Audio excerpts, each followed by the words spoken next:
Hello दोस्तों, मैं शमशेर आपके अपने YouTube channel Solanki online classes में आपका एक बार फिर हार्दिक स्वागत करता हूं, अभिनंदन करता हूं। जैसा कि दोस्तों हमने बाल मनोविज्ञान के पाठ्यक्रम में प्रथम चैप्टर जो कि उसके मनोविज्ञान के इतिहास से संबंधित था कंप्लीट कर लिया है। उसी क्रम में आज आगे बढ़ते हुए हम द्वितीय चैप्टर जो कि विकास की अवधारणा से संबंधित आज इसका अध्ययन करेंगे।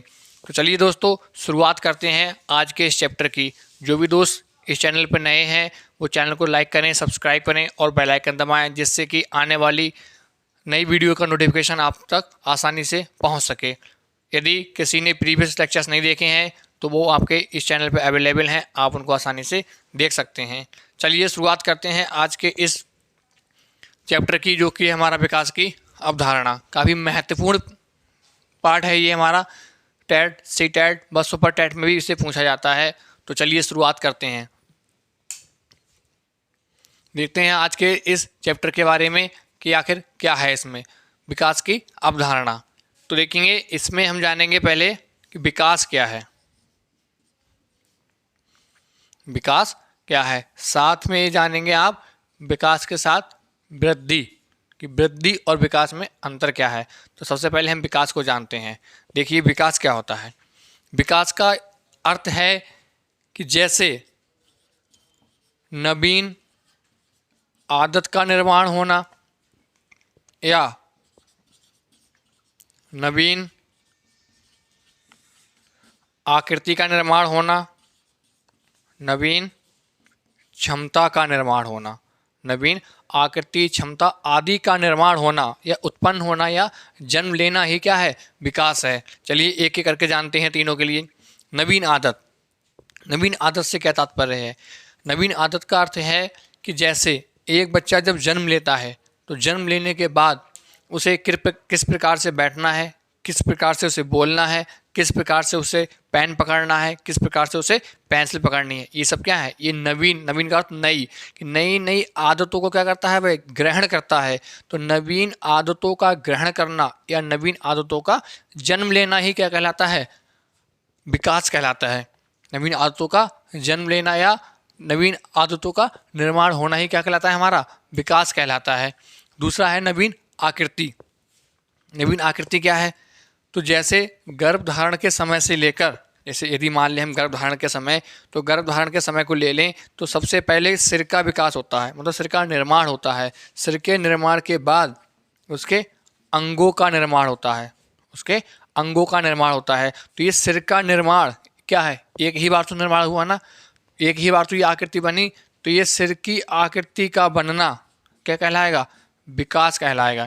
सिर की आकृति का बनना क्या कहलाएगा, हमारा विकास कहलाएगा। ठीक इसी प्रकार नवीन क्षमता, एक छोटा बच्चा, यदि हम बात करें शैशवावस्था की, 0 से 6 ईयर्स उसकी इन्फेंसी स्टेज है हमारी, कि 0 से 6 वर्ष का आयु का बच्चा शैशवावस्था का, यदि उसकी क्षमता और बाल्यावस्था वाले बालक की क्षमता की तुलना करें तो दोनों की क्षमताओं में क्या होता है, अंतर होता है। अंतर का अर्थ ये, जैसे मान लीजिए कि शैशवा वाला बच्चा 5 kg 5 किलोग्राम भार को उठाने की क्षमता रखता है, और यदि हम बात करें बाल्य वाला, बाल्य मतलब 6 से 12 वर्ष का बच्चा, वह कितना 15 kg उठाने की क्षमता रखता है। तो क्या है, यह है कि नवीन क्षमता का क्या हो जाना, निर्माण हो जाना। नवीन क्षमता का निर्माण होना या जन्म ले लेना ही क्या कहलाता है, विकास कहलाता है। अर्थात किसी बालक के अंदर नई आकृति जन्म ले, नई सोच जन्म ले, नई आदत जन्म ले या नई उसकी क्षमता जन्म ले, ये क्या कहलाते हैं, उसके विकास कहलाते हैं। चूँकि साथ में एक शब्द दिया है वृद्धि, चलिए इसके लिए भी जान लेते हैं। तो जो वृद्धि शब्द है, वृद्धि शब्द का अर्थ होता है सीधा सा क्या, कि अंगों में क्या होना, बढ़ोतरी होना। अब अंगों में जैसे जैसे क्या, हमारे हाथ का बढ़ना, हमारे पैर का बढ़ना, और यदि बात करें तो जैसे हमारे भार का बढ़ना, और यदि हम ले लें जैसे हमारे बालों का बढ़ना, हमारे नाखून आदि बढ़ना, जो कि क्या हो, मूर्त रूप में हो, जो कैसे हो, मूर्त रूप में हो। और यदि हम एक शब्द में कहें तो एक शब्द में ये कह सकते हैं कि कोशिकाओं का, या कोशिका अंगों का, कोशिकाओं का या कोशिका अंगों का बढ़ना ही, कोशिकाओं का या कोशिका अंगों का बढ़ना ही क्या कहलाता है? वृद्धि कहलाता है। क्या कहलाता है? हमारा वृद्धि कहलाता है। तो ये दो शब्द हैं इसके अंतर्गत, एक विकास, दूसरा हमारा वृद्धि। विकास कहता है कि नवीन आदत का निर्माण हो जाए, नवीन आकृति का निर्माण हो जाए या नवीन क्षमता का निर्माण हो जाए, वही हमारा क्या है? विकास है। जबकि वृद्धि कहती है कि किसी शारीरिक अंग की बढ़ोतरी हो जाना, बढ़ोतरी का मतलब बढ़ जाना, क्या कहलाती है? वृद्धि कहलाती है। चलिए इसी क्रम में आगे बढ़ते हैं, आगे देखते हैं इसी में जो विकास संबंधी कुछ प्रमुख बिंदु हैं, जो प्रमुख बिंदु अधिकांश पेपर में पूछे जाते हैं। आइए उन बिंदुओं पे डिस्कस कर लेते हैं। जैसे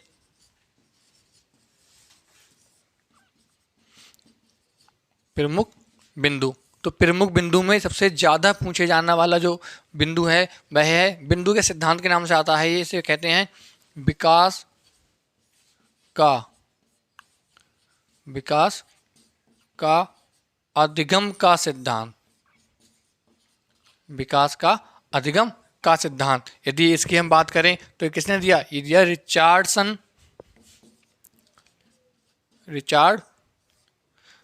जो इसने दिया रिचर्डसन रियर्स ने, रिचर्डसन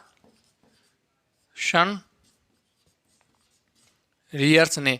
इनका मानना क्या था? तो इनका मानना था कि जो विकास का अधिगम का सिद्धांत है ये कैसा होता है हमारा? ये धनात्मक रूप में रहता है। किस रूप में? धनात्मक रूप में। धनात्मक रूप का अर्थ ये है कि जो विकास है और जो अधिगम है इन दोनों में जो संबंध है वो कैसा है हमारा? धनात्मक संबंध है। अर्थात जैसे इनका मानना ये था कि जिन लोगों का अधिगम से अर्थ है यहाँ शिक्षा से, कि जिन लोगों की शिक्षा या जिनका अधिगम बहुत अच्छा हुआ होता है उन लोगों का विकास भी क्या होता है? बहुत बढ़ चढ़कर होता है। जैसे हम बात करें यदि यूरोप के जो देश हैं, मतलब जो विकसित देश हैं, वह विकसित देशों का विकसित होने का जो मुख्य कारण है या वहाँ के लोगों का विकास अधिक होने का जो कारण है, उस अधिकता का कारण मुख्य रूप से क्या है? वहाँ का अधिगम, अर्थात वहाँ की क्या है? शिक्षा है। क्योंकि उन लोगों की शिक्षा का स्तर क्या है? उच्च है। तो उच्च शिक्षा स्तर होने की वजह से या उनका अधिगम उच्च होने की वजह से उनका जो विकास है कैसा है हमारा? बढ़ चढ़कर चलता है। क्योंकि धनात्मक शब्द का अर्थ ये है कि जब एक बढ़ेगा तो उसके साथ दूसरा भी बढ़ेगा। आई होप ये क्लियर। चलिए दूसरे के बारे में जानते हैं। दूसरा आता है हमारा विकासात्मक कार्य, विकासात्मक कार्य का सिद्धांत या का संप्रत्यय। विकासात्मक कार्य का संप्रत्यय, विकासात्मक कार्य का संप्रत्यय। अब देखिए विकासात्मक कार्य का संप्रत्यय क्या कहता है? विकासात्मक कार्य का जो संप्रत्यय है वह संप्रत्यय दिया हमारा किसने? वह दिया रॉबर्ट होविंग ने। वह किसने दिया? रॉबर्ट होविंग ने। अब देखिए रॉबर्ट होविंग का मानना क्या था?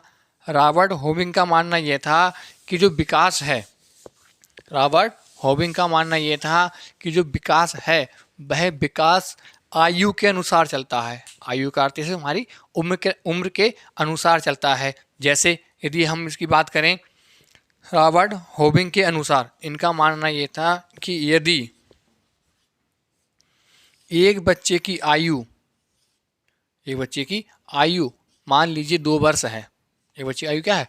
मान लीजिए 2 वर्ष है, लेकिन वह 2 वर्ष की आयु के बाद भी हल्का सा रेंग नहीं पाता, हल्का चल नहीं पाता, इसका मतलब क्या है? इसका मतलब ये है कि उसका विकास अभी हुआ ही नहीं है या बहुत कम हुआ है।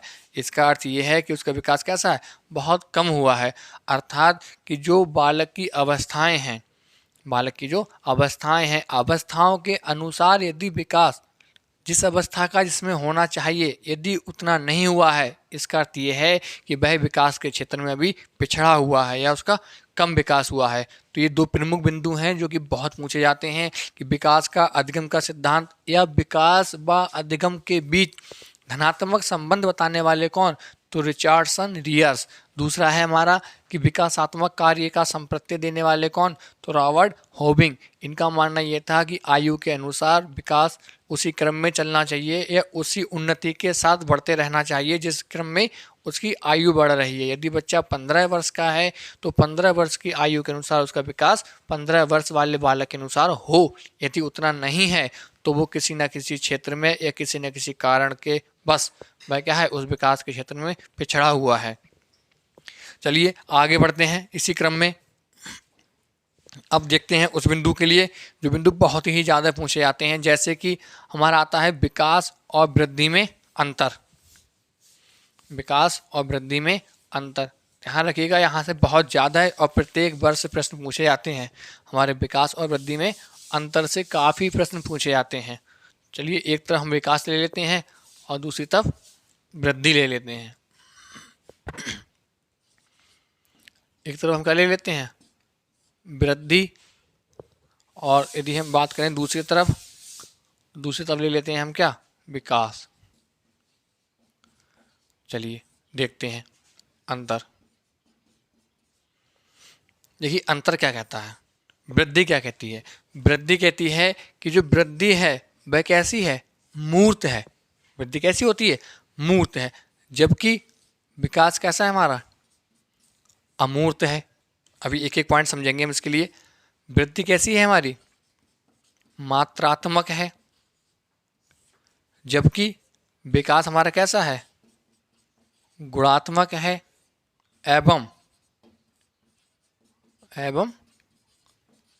मात्रात्मक दोनों है। मोस्ट इंपॉर्टेंट पॉइंट,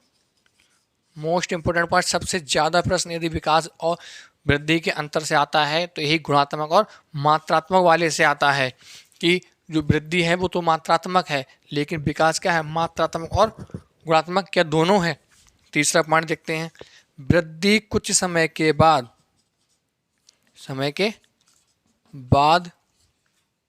क्या हो जाती है, रुक जाती है। वृद्धि क्या होती है, रुक जाती है, जबकि विकास कैसा, तो निरंतर चलता रहता है या होता रहता है। और कुछ आगे पॉइंट देखते हैं और आता है हमारा कि वृद्धि को क्या मापा तोला जा सकता है, जबकि विकास में क्या कर सकते हैं, हम अनुभव कर सकते हैं। और बात करें यदि आप वृद्धि की, तो इसकी वृद्धि क्या होती है, प्रत्यक्ष एवं बाह्य, जबकि यदि विकास की बात करें तो ये कैसा रहता है हमारा, अप्रत्यक्ष एवं आंतरिक। ये कुछ बिंदु हैं हमारे जिन बिंदुओं से अधिकतम प्रश्न पूछे जाते हैं। आइए एक एक करके समझते हैं इनके लिए। जैसा कि पहला है हमारा मूर्त। अब देखिए वृद्धि कैसी है, मूर्त है, जबकि विकास कैसा है हमारा, अमूर्त है। तो मूर्त अमूर्त का अर्थ क्या है कि जैसे मैंने अभी थोड़ी देर पहले ही बताया था कि वृद्धि का अर्थ क्या होता है, जैसे कि मांसपेशियों का बढ़ना, कोशिकाओं का बढ़ना, जो कि क्या हो, जैसे बताया नाखून या हमारे बाल। अब यदि बाल बढ़ेंगे तो हमें दिखेंगे या नहीं, दिखेंगे ना। तो यदि बाल बढ़ते हैं, हमारे हाथ बढ़ते हैं, हमारे पैर बढ़ते हैं, तो ये कैसे होते हैं, हमें दिखाई देते हैं। तो जो दिखाई दे वो क्या होता है, हमारा मूर्त होता है।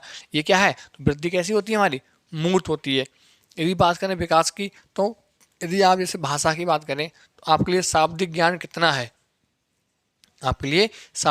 कितना है, यदि क्या इसकी बात करें तो आपको दिखेगा, नहीं दिखेगा ना। तो विकास कैसा हुआ हमारा, अमूर्त हुआ। बात करें वृद्धि की, वृद्धि कैसी होती है, मात्रात्मक, जबकि विकास कैसा होता है, मात्रात्मक एवं गुणात्मक। अब यदि मैंने बताया कि यदि बाल बढ़े तो बाल कितने बढ़े, 5 सेंटीमीटर, 2 सेंटीमीटर, 3 सेंटीमीटर, कुछ उसकी यूनिट होगी, कुछ उसकी मात्रा होगी। उस मात्रा को मापना ही क्या कहलाएगा, उसका मात्रात्मक गुण कहलाएगा। तो इसलिए वृद्धि कैसी है, मात्रात्मक है। जबकि विकास कैसा है, मात्रात्मक भी है और गुणात्मक भी है, मात्रात्मक भी है और गुणात्मक भी है। देखिए भाई मात्रात्मक कैसे है, गुणात्मक तो आप समझ ही गए होंगे, ठीक है। ये तो क्या उसके गुण के आधार पर है। मात्रात्मक क्यों है, तो मात्रात्मक का अर्थ ये है कि जैसे मनोवैज्ञानिकों का मानना ये था कि जो बच्चे का सर्वाधिक विकास होता है वह कौन सी, वह उसकी शैशवा अवस्था में हो जाता है, जिसे कि लगभग 90% मानते हैं, जिसे 90% मानते हैं कि लगभग 90%। अब ये 90% जो है, 90% जो है ये 90% जो भाग है उसका, ये भाग कैसा है, ये उसके मापने योग्य ना, मापा है तभी तो पता लगा, ये मापा है तभी तो पता लगा। तो इसलिए कैसे कहते, जो विकास हमारा कैसा है, वह मात्रात्मक है। आगे बढ़ते हैं। अगला दिया है कि वृद्धि कुछ समय के बाद रुक जाती है, जबकि विकास कैसा है, निरंतर चलता रहता है। जैसे मैंने बताया कि हमारी आपकी आयु के अनुसार लगभग 20 वर्ष की आयु के बाद हमारी हाइट बढ़ना, हमारी लंबाई का बढ़ना क्या होता है, 20-22-24 वर्ष के बाद रुक जाता है। लेकिन विकास क्या है हमारा, निरंतर, मतलब कुछ ना कुछ हम कभी ना कभी सीखते ही रहते हैं किसी ना किसी क्षेत्र में, इसलिए विकास कैसा है, निरंतर चलता रहता है। अगले बिंदु पे आते हैं। अगला है प्रत्यक्ष। प्रत्यक्ष मतलब जो बाह्य हो, मतलब जो दिखे, जो मान ली क्या हो, दिखे। बाह्य मतलब बाहरी रूप, जैसे बाल बढ़ते हैं, बाल बढ़ रहे हैं तो कैसे हैं, बाह्य हैं ये हमारे ये। जबकि विकास कैसा है, अप्रत्यक्ष, मतलब यदि दिमाग के अंदर आपको भाषा ही ज्ञान कितना है, ये दिखाई दे रहा है क्या, नहीं ना, तो ये कैसा है, ये अप्रत्यक्ष है। और कैसा है, अंदर है तो भी आंतरिक है। तो ये कुछ मोस्ट इम्पोर्टेंट अंतर हैं दोनों के बीच में, वृद्धि और विकास के बीच में। आई होप आपको इतना समझ में आया होगा। चलिए इसी क्रम में आगे बढ़ते हैं। आप चाहो तो इसका स्क्रीनशॉट ले सकते हो आप।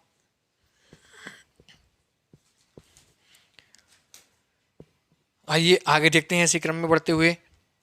अब आते हैं अगले बिंदु की ओर, जो कि है हमारा कि विकास के दौरान होने वाले परिवर्तन। विकास के दौरान होने वाले परिवर्तन, जो कि हरलॉक महोदय ने दिए, मोस्ट इम्पोर्टेंट है, ये भी हमारे काफ़ी पूछे जाते हैं। विकास के दौरान या विकास के समय, विकास के समय होने वाले परिवर्तन किसके अनुसार, ये हरलॉक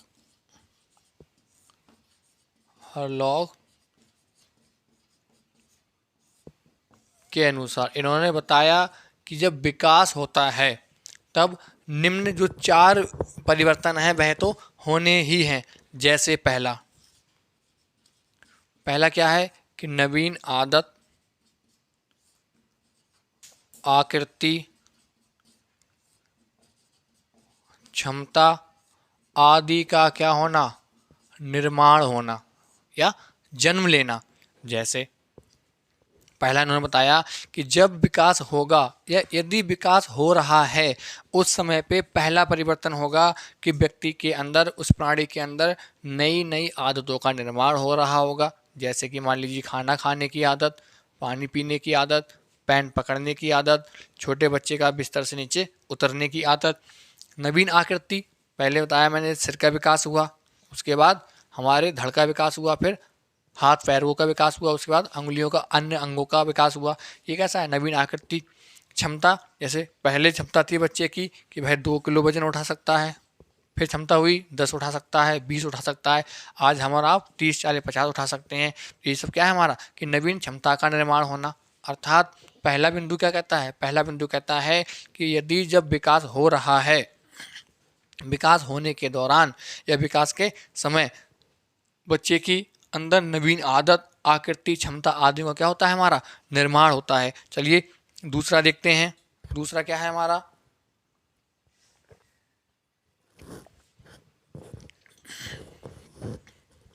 दूसरा है हमारा पुरानी आदतों एवं, दूसरा है हमारा पुरानी आदतों एवं पुरानी आकृति का विलोपन।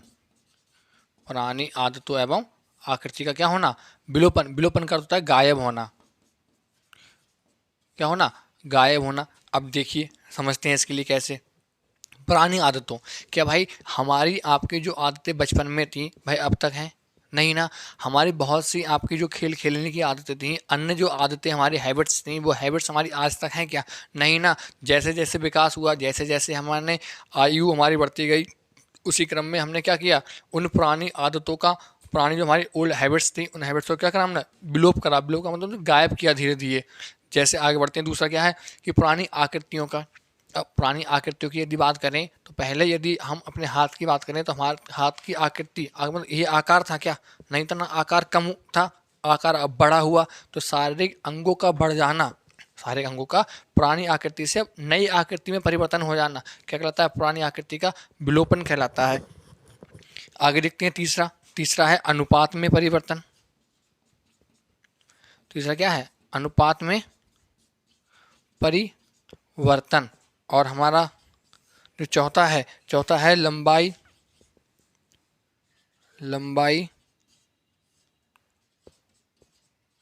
चौड़ाई व भार में परिवर्तन। लंबाई चौड़ाई भार आदि में परिवर्तन। देखिए अनुपात में परिवर्तन। अनुपात में परिवर्तन का अर्थ ये है कि जैसे बच्चे का जब जन्म होता है तो जन्म के समय यदि हम बात करें तो सबसे भारी या सबसे ज़्यादा भार वाला जो अंग है वो उसका कौन होता है, मस्तिष्क होता है। उसका कौन होता है, उसका मस्तिष्क होता है। लेकिन जैसे जैसे उसकी आयु बढ़ती है इसके साथ साथ अन्य भाग भी शरीर के क्या होते हैं, अपना भार बढ़ाते हैं और ये अनुपात क्या हो जाता है, बाद में बदल जाता है या परिवर्तित हो जाता है। दूसरी बात करें क्या, लंबाई चौड़ाई भार आदि में परिवर्तन। तो जब बच्चे का जन्म होता है तब उसकी लंबाई कुछ और होती है, जब वह शैशवावस्था पार करके बाल्याम पहुंचता है लंबाई उसकी कुछ और होती है। उसके बाद उसी क्रम में आगे बढ़ता है, जब किशोराम पहुंचता है तब उसकी लंबाई चौड़ाई अलग होती है। शैशवा में उसका भार अलग होता है, बाल्या में अलग होता है और किशोराम में उसका अलग होता है। तो ये कुछ प्रमुख बिंदु थे जो विकास और वृद्धि संबंधित है हमारे, जिसमें हमने जाना कि विकास क्या है। एक बार मैं आपको रिपीट करा देता हूँ फिर से कि भाई विकास क्या है, नवीन आदतों, नवीन आकृति, नवीन क्षमताओं आदि का निर्माण होना या जन्म ले लेना क्या कहलाता है, विकास कहलाता है। जो कि एक अमूर्त प्रक्रिया है, जो कि अमूर्त व सतत एवं निरंतर। सतत एवं निरंतर का मतलब जो लगातार चलते हुए आगे बढ़ती है और जन्म से लेके तो गर्भधारण से लेके और मृत्यु तक निरंतर चलती रहती है। साथ में था इसकी वृद्धि। तो वृद्धि क्या है, वृद्धि एक बाह्य रूप से होने वाली ऐसी प्रक्रिया है जिसमें कोश का अंग हमारे बढ़ते हैं, वह प्रत्यक्ष रूप से हमको दिखाई भी देते हैं और कैसे है, मात्रात्मक है। जबकि हमारा विकास मात्रात्मक के साथ साथ गुणात्मक भी है, ऐसे कह सकते हैं कि गुणात्मक के साथ साथ मात्रात्मक भी है। दो प्रमुख बिंदु आए इसके संप्रत्यय सिद्धांत। पहला क्या था, विकास व अधिगम का सिद्धांत। विकास के अधिगम का सिद्धांत जिन्होंने बताया किसने, जो विकास जो मनोवैज्ञानिक है उन्होंने बताया हमारा कि विकास में और अधिगम में एक धनात्मक संबंध रहता है कि जितना अधिगम होगा उसी हिसाब से क्या होगा, विकास उतनी तेजी से होगा, विकास की दर भी क्या रहेगी, उतनी ही अधिक रहेगी। दूसरे हमारे कौन सा रहे, विकासात्मक कार्य का संप्रत्यय सिद्धांत, जो ये बताता है कि विकास आयु के अनुसार, विकास आयु के अनुसार क्या होता है, उसी गति से चलता रहता है।